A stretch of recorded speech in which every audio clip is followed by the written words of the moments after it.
जय हिंद दोस्तों इस वीडियो में आपको बताने वाला हूं SSC JEE online form 2020 mobile से कैसे फिलअप करें इसके बारे में। तो आप इस वीडियो को देखते रहिए, मैं आपको इसके बारे में पूरी जानकारी देने वाला हूं जिससे कि आप इस फॉर्म को बिना किसी मिस्टेक के भर पाओगे। तो चलिए दोस्तों शुरू करते हैं।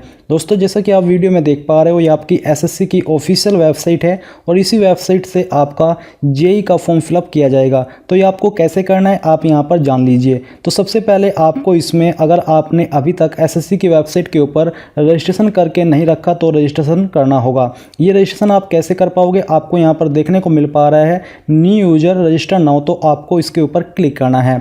इसके ऊपर क्लिक करने के बाद यहाँ पर दोस्तों आपको बेसिक डिटेल्स सबसे पहले फिलअप करनी होगी, जिसमें कि यहाँ पर आपसे पूछा जा रहा है कि डू यू हैव आधार। तो अगर आपके पास है यस कीजिए, नहीं तो आपको नो ही रहने देना है। अगर आप यस करोगे तो आपको अपना आधार नंबर यहाँ पर एंटर करना होगा और उसको दोबारा से डाल करके यहाँ पर कंफर्म करना होगा।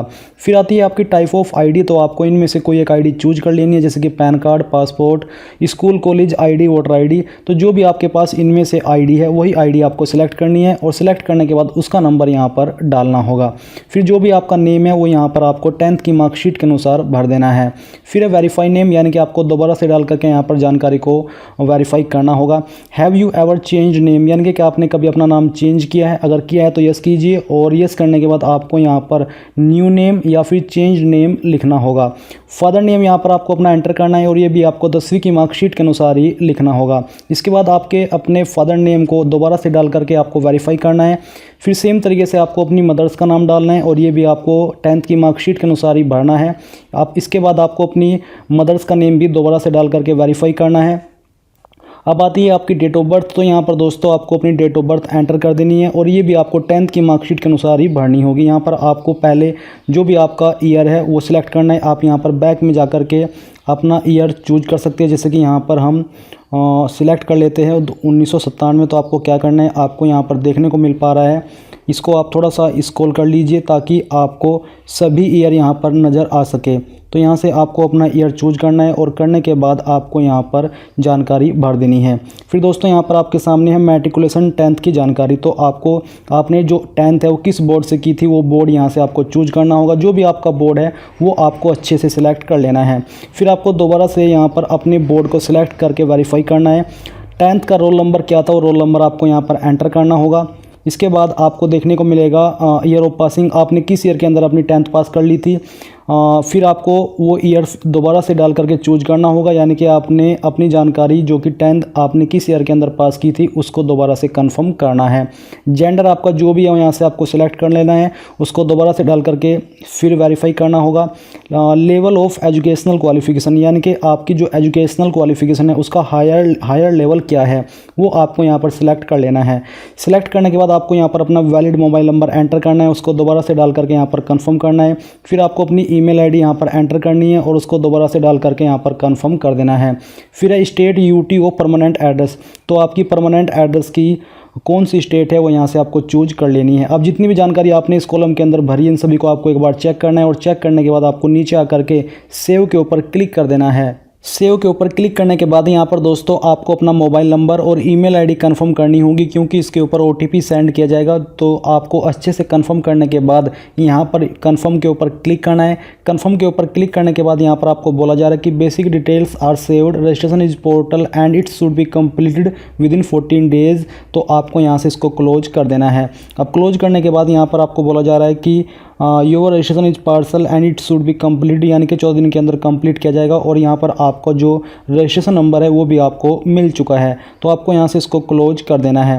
क्लोज करने के बाद दोस्तों यहाँ पर आपको जो रजिस्ट्रेशन नंबर है वो यहाँ पर एंटर करना है और जो पासवर्ड अभी आपको मिला है वो पासवर्ड आपको यहाँ पर डालना होगा। तो यहाँ पर दोस्तों जो आपने ईमेल आईडी एंटर की थी, इस ईमेल के ऊपर आपको एसएससी की तरफ से एक ईमेल आई होगी जिसमें कि आपको रजिस्ट्रेशन नंबर और एक रैंडम पासवर्ड सेंड किया गया है। तो वो पासवर्ड आपको यहाँ पर डाल करके जो कैप्चा कोड दिया जा रहा है वो फिलअप करना है और फिर आपको लॉगिन के ऊपर क्लिक कर देना है। लॉगिन के ऊपर क्लिक करने के बाद यहाँ पर दोस्तों आपको पासवर्ड रीसेट करने की जानकारी देखने को मिल पा रही है। आपको यहाँ पर ओल्ड पासवर्ड एंटर करना है, जो पासवर्ड अभी आपको मेल के माध्यम से मिला है। फिर आपको यहाँ पर एक न्यू पासवर्ड सिलेक्ट कर लेना है और उसको दोबारा से डाल करके कन्फर्म कर देना है। कन्फर्म करने के बाद आपको यहाँ पर सबमिट के ऊपर क्लिक करना होगा। सबमिट के ऊपर क्लिक करने के बाद आप यहाँ पर देखोगे your password has been changed successfully, please log in to continue. तो आपको यहाँ से क्लोज करना है और क्लोज करने के बाद आपको यहाँ पर अपना रजिस्ट्रेशन नंबर एंटर करना है और फिर जो पासवर्ड अभी आपने सिलेक्ट किया है यानी कि चेंज किया है वो पासवर्ड आपको यहाँ पर भरना होगा। और भरने के बाद जो कैप्चा कोड दिए जा रहे हैं ये कैप्चा कोड आपको यहाँ पर फिलअप करना है और फिर आपको लॉगिन के ऊपर क्लिक कर देना है। लॉगिन के ऊपर क्लिक करने के बाद दोस्तों यहाँ पर आपकी बेसिक डिटेल्स आ जाएगी जो कि अभी तक आपने फिलअप की है। तो आपको इनको एक बार चेक करना है और चेक करने के बाद आपको नीचे आकर के नेक्स्ट के ऊपर क्लिक करना है। नेक्स्ट के ऊपर क्लिक करने के बाद यहाँ पर दोस्तों अब आपको अपनी एडिशनल एंड कॉन्टैक्ट डिटेल्स भरनी है। जैसे कि आपकी कास्ट कैटेगरी क्या है वो यहाँ से आपको सिलेक्ट कर लेनी है। इसको सिलेक्ट करने के बाद आपको दोबारा से यहाँ पर इसको कन्फर्म करना है। नेशनलिटी आपकी क्या हो यहाँ से आपको चूज करनी है। फिर है आइडेंटिफिकेशन मार्क्स, यानी कि अगर आपकी बॉडी के ऊपर कोई एक ऐसा मार्क है जिससे आपके शरीर की पहचान होती है तो आपको उसके बारे में यहाँ पर जानकारी देनी होगी। जैसे कि मैं लिखने वाला हूँ मोल ऑन माई चिक, यानी कि मेरी गाल के ऊपर तिल है। तो कोई भी अगर आपके बॉडी के ऊपर निशान है उसके बारे में आपको यहाँ पर जानकारी दे देनी है। Are you a person with benchmark disability, क्या आप विकलांग हो? अगर हो तो यस कीजिए, नहीं तो आपको नो करना होगा। अगर आप यस करोगे तो आपको अपनी विकलांग कैटेगरी भी यहाँ से सिलेक्ट करनी होगी। परमानेंट एड्रेस, तो जो भी आपका परमानेंट एड्रेस है वो परमानेंट एड्रेस आपको यहाँ पर फिलअप कर देना है। तो चलिए मैं यहाँ पर एक रैंडम एड्रेस आपको फिलअप करके दिखाता हूँ। आपको सेम तरीके से ये जानकारी भरनी होगी।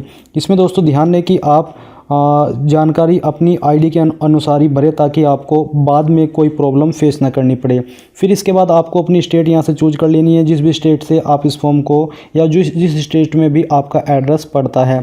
इसके बाद यहाँ पर जो भी आपकी डिस्ट्रिक्ट है उस स्टेट की वो डिस्ट्रिक्ट यहाँ से आपको सिलेक्ट कर लेनी है। तो चलिए मैं यहाँ से सहारनपुर से बिलोंग करता हूँ इसलिए सहारनपुर सिलेक्ट कर लेता हूँ। पिन कोड क्या है आपके डिस्ट्रिक्ट या फिर पोस्ट ऑफिस का वो आपको यहाँ पर एंटर करना होगा। ये एंटर करने के बाद आपको नीचे बोला जा रहा है कि is present address same as permanent address, यानी कि क्या आपका प्रेजेंट एड्रेस ही परमानेंट एड्रेस है? अगर है तो यस कर दीजिए, नहीं तो आप नो के ऊपर क्लिक करके अलग से अपना प्रेजेंट एड्रेस भर दीजिए। तो चलिए हम यहाँ पर यस कर देते हैं। अब ये करने के बाद दोस्तों यहाँ पर contact details for other nationals, तो अगर अदर नेशनल्स की आप जानकारी देना चाहते हो कॉन्टैक्ट डिटेल्स तो आप यहाँ पर दे सकते हैं, नहीं तो उसको खाली छोड़ दीजिए। अब जितनी भी जानकारी आपने यहाँ पर भरी इन सभी को एक बार चेक कर लेना है और चेक करने के बाद आपको नीचे आकर के पहले सेव के ऊपर क्लिक करना है ताकि ये जानकारी सेव हो जाए और इसके बाद आपको यहाँ पर फाइनल सबमिट के ऊपर क्लिक करना है। या फिर आप यहाँ पर जो आपके सामने डिक्लेरेशन आया है इसको एक बार रीड कर लीजिए और रीड करने के बाद आपको आई एग्री के ऊपर क्लिक करना है और फिर यहाँ से आप टेक ड्राफ्ट प्रिंट के ऊपर क्लिक करके ड्राफ्ट प्रिंट भी ले सकते हैं, नहीं तो आपको फाइनल सबमिट के ऊपर क्लिक करना है। इसके ऊपर क्लिक करने के बाद दोस्तों यहाँ पर आपको मोबाइल और ईमेल के ऊपर OTP सेंड किया गया है। आप इनमें से कोई भी एक OTP डाल करके यहाँ पर इसको सबमिट कर दीजिए। सबमिट के ऊपर क्लिक करने के बाद दोस्तों यहाँ पर आप डैशबोर्ड में आ जाओगे। यहाँ पर आपको देखने को मिल पा रहा है कि आपका रजिस्ट्रेशन हो चुका है। अगर अभी भी आप अपनी जानकारी मॉडिफाई करना चाहते हो तो आपको यहाँ पर मॉडिफाई रजिस्ट्रेशन के ऊपर क्लिक करना है। इसके ऊपर क्लिक करके आप इन सभी जानकारी को अभी भी मॉडिफाई कर सकते हो। बट अगर आपने एक बार फॉर्म को सबमिट कर दिया इसके बाद आप कोई भी जानकारी अगले फॉर्म भरने तक मॉडिफाई नहीं कर सकते। तो आपको क्या करना है, आपको लेटेस्ट नोटिफिकेशन के ऊपर टच करना है यानी कि क्लिक करना है। इसके ऊपर क्लिक करने के बाद आप देख सकते हो junior engineer civil mechanical electrical and quantity serving and contracts examination 2020 इसकी जानकारी दी जा रही है, जिसमें कि आप 1 अक्टूबर 2020 से लेकर 30 अक्टूबर 2020 तक अप्लाई कर पाओगे। साथ ही आपको नीचे अप्लाई का लिंक देखने को मिल पा रहा है, आपको अप्लाई के ऊपर अब क्लिक करना होगा। इसके ऊपर क्लिक करने के बाद जितनी जानकारी भी आपने रजिस्ट्रेशन करते समय भरी थी वो सभी जानकारी यहाँ पर ऑटोमेटिकली सेव है। कुछ जानकारी आप यहाँ पर भर पाओगे। तो जैसे कि सबसे पहले जानकारी है प्रेफरेंस ऑफ एग्जामिनेशन सेंटर, तो आप किसे कितनी प्रेफरेंस अपने एग्जाम के लिए देना चाहते हो। यहाँ पर जितनी भी लोकेशन दी जा रही है इनमें से आप 3 लोकेशन चूज कर सकते हो। तो चलिए हम यहाँ से फर्स्ट लोकेशन सिलेक्ट करते हैं और इसको सिलेक्ट करने के बाद आपको यहाँ पर सेकंड लोकेशन भी चूज करनी होगी। तो चलिए हम यहाँ से इसको सिलेक्ट कर लेते हैं। फिर यहाँ पर आपको थर्ड लोकेशन सिलेक्ट कर लेनी है। तो ये करने के बाद दोस्तों आपको नीचे देखने को मिलेगा वेदर एक्स सर्विसमैन। क्या आप एक्स सर्विसमैन हो? अगर हो तो यस कीजिए, नहीं तो आपको नो करना होगा। अगर आप यस करोगे तो आपको date of discharge from arm force उसकी डेट डालनी होगी। Have you already joined a civil post by availing benefits, ये भी जो एक्स सर्विसमैन के ऑप्शन में यस करते हैं उन्हीं को भरनी है। अगर आप फ्रेशर हो तो आपको ये जानकारी भरने की कोई भी आवश्यकता नहीं पड़ेगी। फिर आपको इन जानकारी जो कि आपके ऊपर एप्लीकेबल नहीं हो रही है इनको टच करने की कोई भी आवश्यकता नहीं है। आपको नीचे आना है। नीचे आने पर आपको देखने को मिलेगा वेदर सीकिंग एज रिलैक्सेशन, यानी कि जो आयु सीमा के अंदर छूट मिलती है SC ST को 5 साल की और OBC को 3 साल की, क्या आप उसके लिए देख रहे हो? अगर देख रहे हो तो यस कीजिए, नहीं तो आपको नो करना होगा। अगर आप यस करोगे तो आपको यहाँ पर किस कैटेगरी के अंदर छूट चाहिए वो आपको इसके ऊपर क्लिक करके चूज करनी होगी। इसके बाद दोस्तों यहाँ पर आपको देखने को मिलेगा नीचे जानकारी दी जा रही है आपकी 19 पॉइंट के अंदर पोस्ट अप्लाइंग फॉर। तो आप किस पोस्ट के लिए अप्लाई कर रहे हो वो पोस्ट आपको चूज कर लेनी है। आपकी जो पोस्ट निकाली है वो 3 डिसिप्लिन के लिए है, सिविल, इलेक्ट्रिकल और मैकेनिकल। तो चलिए हम यहाँ से इलेक्ट्रिकल सेलेक्ट कर लेते हैं। अब कुछ लोगों का सवाल आ रहा है कि जिसने डिग्री या फिर डिप्लोमा किया है, क्या वो जिसने डिग्री की है क्या वो डिप्लोमा की क्वालिफिकेशन से उस पोस्ट पर अप्लाई कर सकता है, और जिसने डिप्लोमा किया है क्या वो डिग्री वाली पोस्ट पर अप्लाई कर सकता है? तो ऐसा नहीं है। जो क्वालिफिकेशन आपकी डिग्री वाली है वो आप डिग्री वाली पोस्ट पर अप्लाई कर पाओगे, और जो डिप्लोमा वाली है तो आप डिप्लोमा वाली पोस्ट पर ही अप्लाई कर पाओगे। और किस पोस्ट पर डिप्लोमा चाहिए और किस पोस्ट पर डिग्री, ये आपको ऑफिस जो आपका ऑफिशियल नोटिफिकेशन है वो, और साथ ही जो मैंने एलिजिबिलिटी क्राइटेरिया की वीडियो बनाई है उसमें क्लियर हो जाएगा। फिर यहाँ पर दोस्तों आपको इसको दोबारा से क्लिक करके कंफर्म करना होगा। कंफर्म करने के बाद नीचे आती है आपकी क्वालिफिकेशन डिटेल्स 20 पॉइंट में। तो इसमें आपको यहाँ पर सिलेक्ट के ऊपर क्लिक करके इनमें से जो भी आपकी क्वालिफिकेशन है वो चूज कर लेनी है। जो कि इसमें क्वालिफिकेशन मांगी है उन सभी क्वालिफिकेशन की जानकारी यहाँ पर दी जा रही है। आपके पास इनमें से कोई एक क्वालिफिकेशन ही होनी चाहिए अप्लाई करने के लिए। तो चलिए हम यहाँ से बीटेक सेलेक्ट करते हैं, और सेलेक्ट करने के बाद में यहाँ पर एक रैंडम जानकारी ही सिलेक्ट कर रहा हूँ, बट आपको अपनी जो एलिजिबिलिटी है उसके अकॉर्डिंग सेलेक्ट करनी होगी।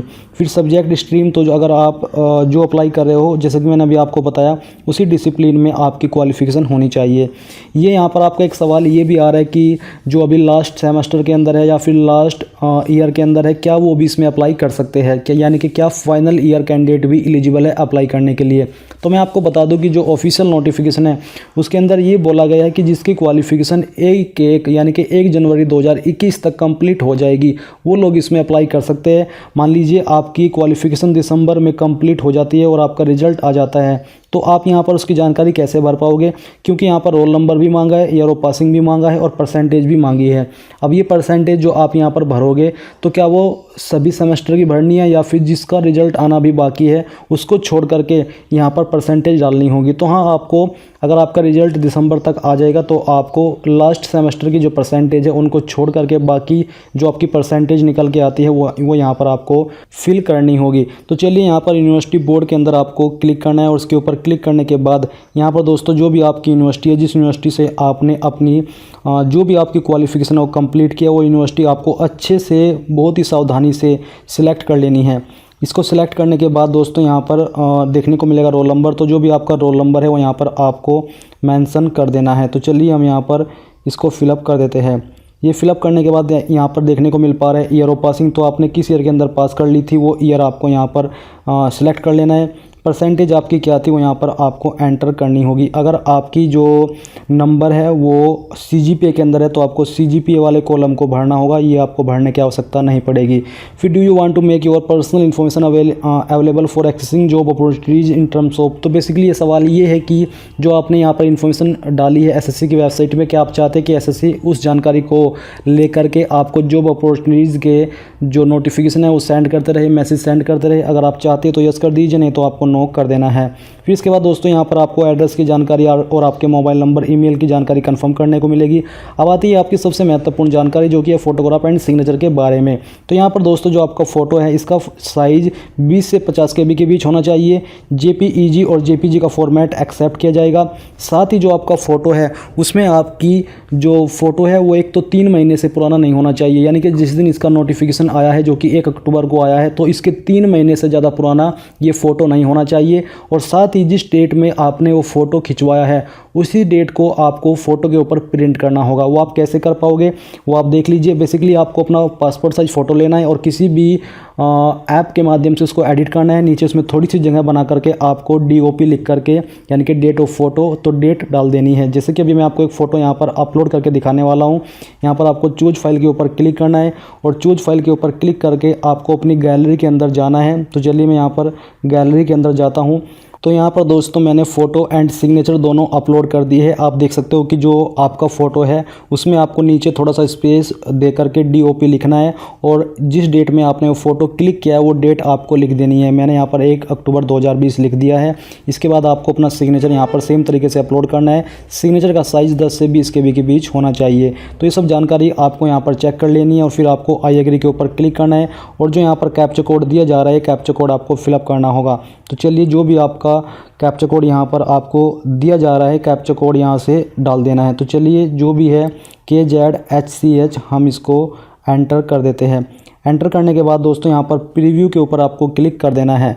प्रीव्यू के ऊपर क्लिक करने के बाद जितनी भी जानकारी अभी तक आपने भरी है इन सभी जानकारी को आपको यहाँ पर एक बार लास्ट टाइम कंफर्म करने को मिलेगा। आपको सभी जानकारी को अच्छे से कंफर्म कर लेना है। अगर आपको लगता है कि कहीं पर कोई जानकारी गलत है तो आप उसको अभी भी सही कर सकते हो, बट इसके बाद आप इसमें कोई भी चेंजेस नहीं कर पाओगे। अगर आप चेंजेस करना चाहते हो तो एडिट मॉडिफाई के ऊपर क्लिक करके कर लीजिए, नहीं तो आपको सबमिट के ऊपर क्लिक करना है और यहाँ से पूरी तरीके से श्योर होकर के ओके के ऊपर क्लिक कर देना है। ओके के ऊपर क्लिक करने के बाद आप देखोगे application form is provisionally accepted, do you want to proceed for payment, यानी कि आपका फॉर्म प्रोविजनली एक्सेप्टेड हो चुका है, जो कि ऐसा ही आता है जब आप इसमें अप्लाई करते हो। और अगर आप प्रिंट लेना चाहते हो तो प्रिंट के ऊपर क्लिक कीजिए, यहाँ से भी आप प्रिंट ले सकते हो, नहीं तो आपको सिंपली यस के ऊपर क्लिक करना है और यहाँ से आपको पेमेंट के पेज पर ट्रांसफ़र किया जाएगा। आपको चूज कर लेना है कि आप ऑनलाइन या ऑफलाइन माध्यम से फ़ीस जमा करना चाहते हो। तो हम यहाँ से ऑनलाइन सेलेक्ट करते हैं और सबमिट के ऊपर क्लिक कर देते हैं। सबमिट के ऊपर क्लिक करने के बाद आपको यहाँ पर पेमेंट के पेज पर सेंड कर दिया गया है। आप यहाँ पर अपनी application fees SBI net banking, other bank की net banking, card payment SBI का या फिर अन्य बैंक का, इसके अलावा UPI के माध्यम से का इस्तेमाल करके भी अपनी एप्लीकेशन फ़ीस जमा कर सकते हैं। जैसे ही आप यहाँ पर जिस भी माध्यम से फ़ीस जमा कर दोगे तो आपको ऑटोमेटिकली SSC की वेबसाइट के ऊपर रिडायरेक्ट कर दिया जाएगा और वहाँ से आप अपने फॉर्म का फाइनल प्रिंट आउट ले पाओगे, जो कि आपका फ़ीस जमा होने के बाद का होगा और आपका फॉर्म फाइनली एक्सेप्टेड हो जाएगा। इस प्रकार से दोस्तों आप SSC जूनियर इंजीनियर यानी कि JEE ऑनलाइन फॉर्म 2020 को मोबाइल से फिलअप कर पाओगे। अगर आपके सामने कोई भी प्रॉब्लम आई है इस फॉर्म को मोबाइल से फिलअप करने में तो आप मुझे कमेंट करके पूछ सकते हो। मैं कोशिश करूँगा कि जितना जल्दी हो सके आपको आंसर कर सकूं। और इस वीडियो के लास्ट में आपसे ये कहना चाहूँगा कि प्लीज़ उस वीडियो को लाइक, शेयर और साथ ही साथ आपके अपने YouTube चैनल ज्ञानदेव होस्ट को सब्सक्राइब कर ले और सब्सक्राइब करने के बाद बेल के आइकन को दबा दे ताकि आपको आगे आने वाली वीडियोस के नोटिफिकेशन सबसे पहले मिल पाए। जय हिंद दोस्तों।